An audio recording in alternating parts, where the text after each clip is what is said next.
We have got to clean this Mac Studio. It has been sitting here for probably a year, and if you know the Mac Studio design, it's gonna suck up air through the bottom to help cool all of its busty innards. And guess what? Those fans that pull in air are also pulling in dust. So you are gonna see some serious dust buildup on the bottom of your Mac Pro. And all those little holes as they fill up with dust, guess what stops happening when they're that full of dust?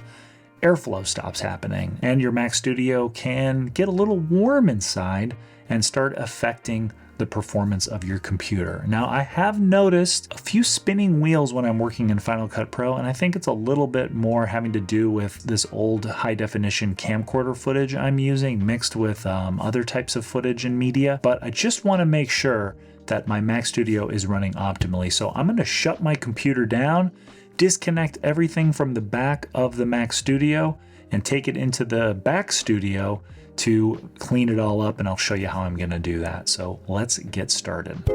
Luckily, my Mac Studio is really easy to access, but I have every single port on this thing occupied, so we need to do a lot of unplugging, and I grabbed a rubber band so I could bind all those cables together so I wouldn't have to have such a hard time putting them back into the Mac Studio.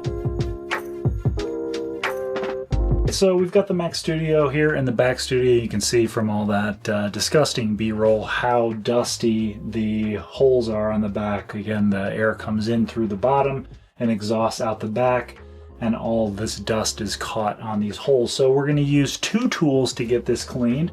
We're going to use a little brush here, a detailing brush, and then we're going to use this portable Milwaukee vacuum. This will be very loud.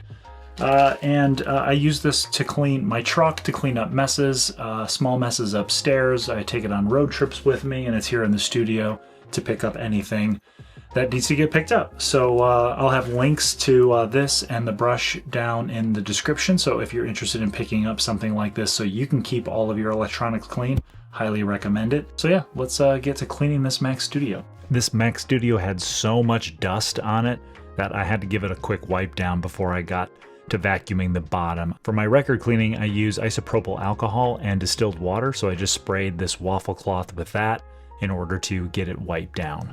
Now you could probably get a good majority of the dust off the Mac Studio using just the vacuum, but I really like to use these detailing brushes to agitate the dust that's deeper inside the little vent holes on the bottom.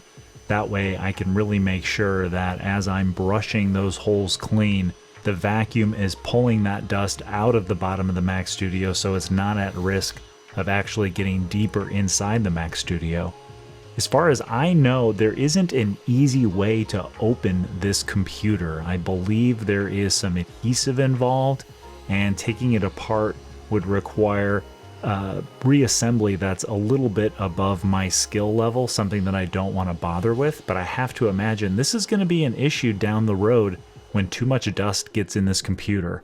Now the last step in cleaning the Mac Studio is doing a full wipe down of the entire computer. Again, I'm spraying an isopropyl alcohol and distilled water combination onto my cloth and then wiping down the Mac Studio. There's a surprising amount of dirt and fingerprints on the Mac Studio for it just to be sitting on my desk under my studio display. But you know, you're handling it to unplug stuff, plug stuff in, moving it around on your desk, putting in SD cards, plugging things into the USB-C ports on the front. It's going to need a little bit of cleaning. And again, I always spray onto the cloth and not directly on the computer, just to minimize how much moisture gets on the computer. But this cleaning process is done. Let's get this back installed in the edit bay and back up and running. There was a surprising amount of dust left underneath the Mac Studio, but I used that Milwaukee vacuum to get it all cleaned up.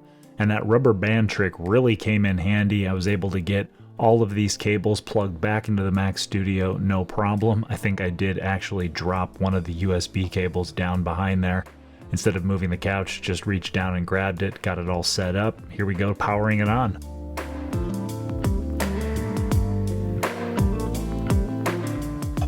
The Mac Studio is looking clean, dust-free.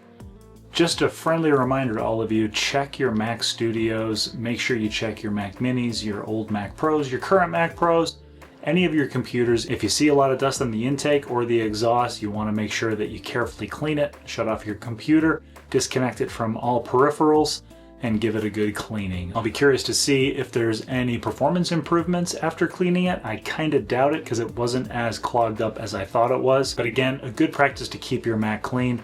I've been shut down long enough. I've got a bunch of videos to edit, so I'm gonna get to it. Thanks for watching, everyone. Until the next one, I'll see y'all soon. Don't forget, keep chopping that broccoli.